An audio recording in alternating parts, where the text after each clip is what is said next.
The best and worst sugars to eat before your workout. Many experts tout sugar as public health enemy number one.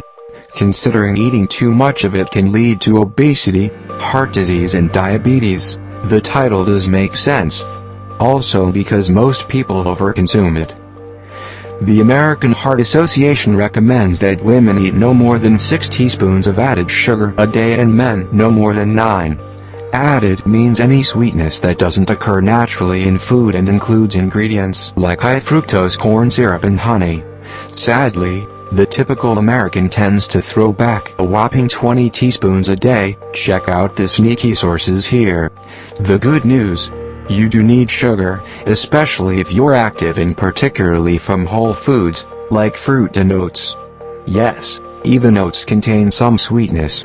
Sugars are an important energy source for athletes because in their simplest form, they are carbohydrates, the body and brain's main fuel source, says Kim Larson, RDN, CSSD, a sports dietitian and media spokesperson for the Academy of Nutrition and Dietetics. Are you addicted to sugar? Here's how to break the cycle. Hitting the gym twice a week doesn't exactly give you permission to devour every dessert you see though.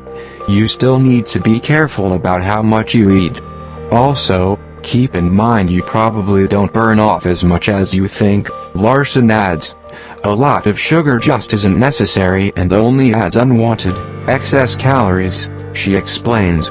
Plus, you get your sugar from the wrong source, it could actually zap your energy and leave you running on empty. Here's how to use your sugars wisely. The different types of sugar. Decoded. When it comes to how your body processes sugar, not all forms are created equal. Here's what we mean. Glucose. This simple sugar is found in many kinds of foods, including carbs like pasta and bread, as well as fruits. It's also the sugar your body burns most efficiently, says Larson. Because glucose is the simplest form of sugar, a monosaccharide, it is the primary type that cells use, she explains. It goes directly to your bloodstream, rather than being metabolized in another organ, so it's the best option for a pre-workout pump-up. Opt for whole grain crackers or toast with a smear of nut butter to get your fix. Fructose. Another monosaccharide. You'll find fructose in fruit juice, honey and vegetables. It differs from glucose in that the liver breaks it down before it moves through your blood and then to your muscles. Another drawback: free radicals and triglycerides, a type of fat, form as byproducts as your liver processes fructose. So getting an excess amount can directly contribute to weight gain. To avoid this, try to stick to 2 cups of fruit a day, limit juice and don't overdo it on the honey toppings. A small banana or handful of raisins can go a long way pre-cardio sesh. A handful of raisins can go a long way as eaten before a workout. Sucrose, also known as table sugar, this disaccharide is derived from plants like sugarcane. Labels may read dried cane syrup. It's also what you'll get from brownies or cookies, though we're not condoning munching on those before an intense gym visit. Sucrose breaks down into equal parts glucose and fructose in the small intestine, where these simple sugars are eventually absorbed through the intestinal wall.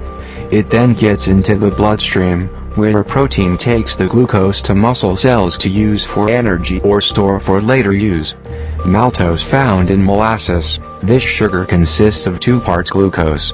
It doesn't occur naturally in many foods, but manufacturers use it to produce beer. Chugging a cold one pre-workout, not recommended.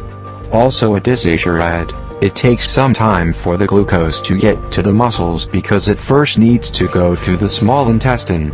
Lactose. You probably know this one from its presence in milk and dairy products.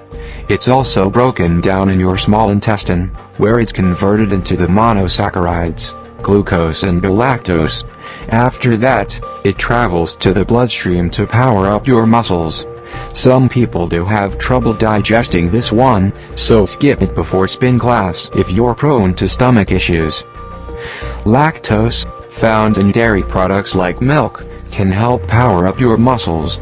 While your body definitely processes glucose the fastest, over the course of a day it's important for athletes to get a mix of all of the above. Larson says, each sugar uses a different metabolic pathway to provide energy to the muscles. She explains, you can pump more sugar into the muscle if you are consuming 2 or 3 different types, as opposed to 1.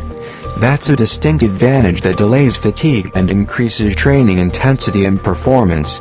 Science backs this up, too, showing that your body oxidizes glucose and fructose more quickly when you eat them together, rather than alone.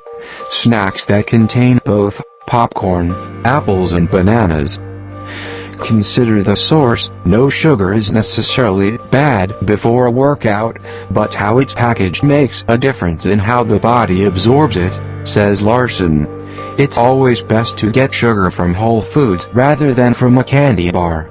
You'll get other nutrients, vitamins and minerals, for instance from options like fruit. Even more vital, the fiber in whole foods, like a banana with almond butter or carrots with hummus, slows down the absorption of sugar, Larson explains. That means you get longer-lasting energy, instead of that quick rise and fall refined sugars provide. Also, make your pre-workout snack low glycemic, aka one that allows sugar to slowly seep into your bloodstream and could help you perform significantly better than a high glycemic snack, according to a study in the Journal of Science and Medicine in Sports. So choose an apple and peanut butter over gummies or graham crackers. Again, while gobbling some Skittles or chocolate may seem tempting and even hype you up initially, you'll drag soon after.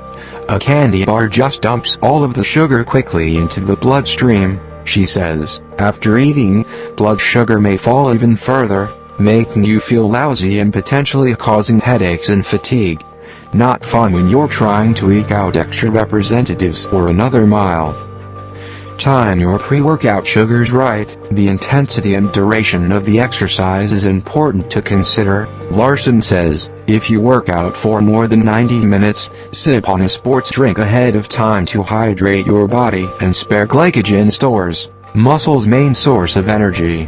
If you work out for less than an hour and a half, but it's extra intense, HIIT workouts, FTW, or you sweat a lot, hello hot yoga, a sports drink can also help performance. These beverages deliver electrolytes, primarily sodium and potassium, to your body to up hydration and help muscles work efficiently. If you're exercising later in the day and have been eating a balanced diet, skip the pre-workout snacks. Feeling like you need a boost to really push yourself in the PM? Yogurt and a piece of fruit about an hour before workout will fuel you. Find the ideal portion size. Even if you plan to clock many miles, or work your butt off in a Tabata-style class, it's important not to go overboard on sweet stuff. It's best to, instead, focus on overall carbs. Before a vigorous workout, aim for about 30 to 60 grams of carbs. If you're hoofing it for 90 minutes or longer, take in another 30 to 60 grams each hour. This gives your muscles a readily available source of energy and postpones fatigue. Larson says, it'll increase your endurance and stamina, and can even enhance sprint performance. She adds, good news for athletes who love their bread.